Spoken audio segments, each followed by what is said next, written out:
I'm Alex Radical from Board Game Co, and today I'm reviewing my Book Nook from Kingdom of Threads. My Book Nook is a 1 to 5 player spelling game. A game in which players are going to be crafting words by drafting letters and bookends from an open display, attempting to be the player who scores the most points through the words they create. The basic idea is you're going to be creating words with the letters in your hand. The game end is going to be triggered once a player has played their 4th word, although everyone else gets another full round after that to go ahead and try to get that last word in. The way the game works is on your turn you're going to be drafting 2 cards. You can draft 2 cards from the letters, 2 cards from the bookends, or alternatively you can take 1 from each pile. You can also take from the tops of the decks. So for example, looking at my hand over here where I have a whole lot of extra eyes that I need to figure out what to do with over here, I'm going to try to divide would be a great word. Can I do divide? D-E-V. I don't have the V, but I can get the V. Okay, I'm going to go ahead and take this letter over here because that is a wild. We'll talk more about that. And then I'm going to grab that E because that can help me as well. And now I just need that other D. We're going to go ahead and place out new words, and the next player is going to take their turns. Let's say they go ahead and draft this bookend over here as well as this P. We're going to refill the display and then back to my turn where I can take that second D. So over here, I'm going to draft the D, and then based on the fact that I'm going to be trying to construct D, E, V, I, D, and E with these as possible substitutes, looking at that, I can look at if your Nook has the most fantasy books, I'll get 5 points. If this word starts with a fantasy book, if you have 5 or more fantasy books in your Nook, per word in your Nook that contains a nature book, that's not enough over there. Per romance book in this, that's not enough if this word starts with a nature book. So I think I'm going to go ahead and take this one. So I'm going to draft this and work my way towards those fantasy books. So we're going to refill the display, and the next player will take their turn. Now when it comes back to my turn, I'm going to craft a word. So I am going to go ahead and build that D-I-V-I-D-E. We're going to put that into play, and then I'm going to put this bookend at the end of it. Although I should note, that's just me wanting to do that. I can do that at any point. The way the bookends are going to work is each of your words can have 1 bookend. You don't have to have them. You can have them. Bookends don't take up a card spot in your hand. You do have a limit of 10 cards in your hand. Otherwise, bookends can just go on the table in front of you, and you can rearrange them however you want. At the end of the game is when you decide what bookends go there. That said, whenever I play this game, all the players are always putting the bookends on the words in advance, and you can just move them later if you need to. Now that I've crafted this word over here, D-I-V-I-D-E, I'm going to go ahead and take an ambience card equal to the number of letters used. That's going to be a 6-letter word over here. We are not going to count the bookend. So I'm going to take this ambience card for 9 points, as well as drawing 3 cards from the top of the deck to refill my hand. That's a turn. Players are going to continue taking turns. On your turns, once again, you draft 2 cards. You can draft from the letters, called books, or you can draft from the bookends. Alternatively, your other option for a turn is to play cards from your hand to craft a word. As you do so, you're going to take an ambience card, which is going to give you points, as well as helping you draw more cards, and you can get that coveted 9+ books placed, which is basically a 9 or 10 book word. Books, again, being letters, because you have a 10 book, you have a limit of 10 in your hands, so a 9+ means 9 or 10. That's all you can do. That would give you 25 points and allow you to draw 4 cards. At the end of the game, players are going to score for a few things. You're going to score for the ambience cards you have collected. So each ambience card has a value. That little 3-letter book over here, that 3-book word, is only give you 1, but as you work your way up, you can go 14, 20, or even 25 per word that you craft. So you can get points for that. You're also going to get points for your bookends. If my Nook has the most fantasy books, your Nook is your collection of words. So if I have the most fantasy books, I currently only have 1, but I can try to get more of them. If I have the most, I'll get a bonus 5 points. That's going to be the second thing you score for. The last thing you score for is going to be on the books themselves. There are various scoring modifiers. Wild cards give you a -1 point. Alternatively, more difficult letters to incorporate, such as this G, will give you +1 point. Add up those 3 elements, and that's going to be your score at the end of the game. Which means it's time for my review of what I like, don't like, and see others not liking of my Book Nook, starting off with what I like. In general, this is a very straightforward game. The art is gorgeous. The art is very fun to build your words. The way you kind of build a bookshelf over here, sure, it's a word, but it kind of comes across as a bookshelf with little small little trinkets in the books themselves, those bookends to close them off. All of that's amazing. I almost wish the ambience cards could incorporate that in some way.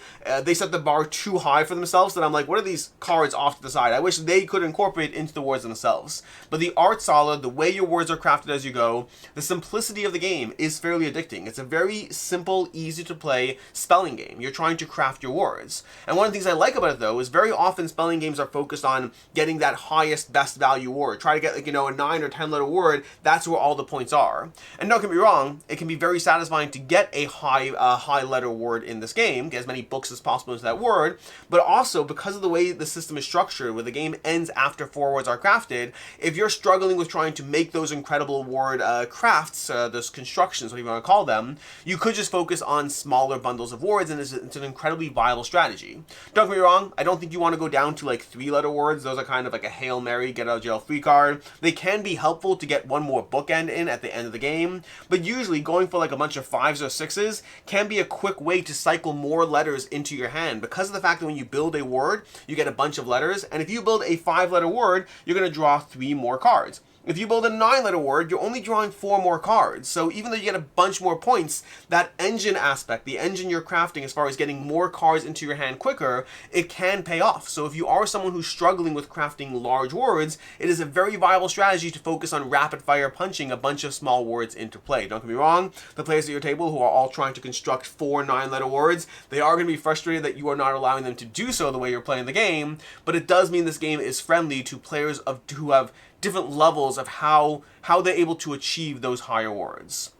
As far as things I don't like in the game, the biggest thing I'll say is that I'm unsure of the longevity. There's only one thing this game is doing: spell words, add the bookends, rinse and repeat. It's very straightforward. The simplicity does add to its charm, its easiness to table, its gateway appeal, all of those things, but it does mean that as much as I am very much enjoying this one now, and I am very much enjoying this, we'll come to that in final thoughts, when a game has when it's doing just a small amount of things and there's not a ton of things differentiating it, it does mean that I wonder, okay, I'm enjoying this a lot right now, but am I enjoying it for 6 months, for a year, for 3 years? Where is this one going to be down the road? Is that simplicity and charm something that's going to actually give it longevity, or is it going to take away from it? I'm just uncertain as of right now.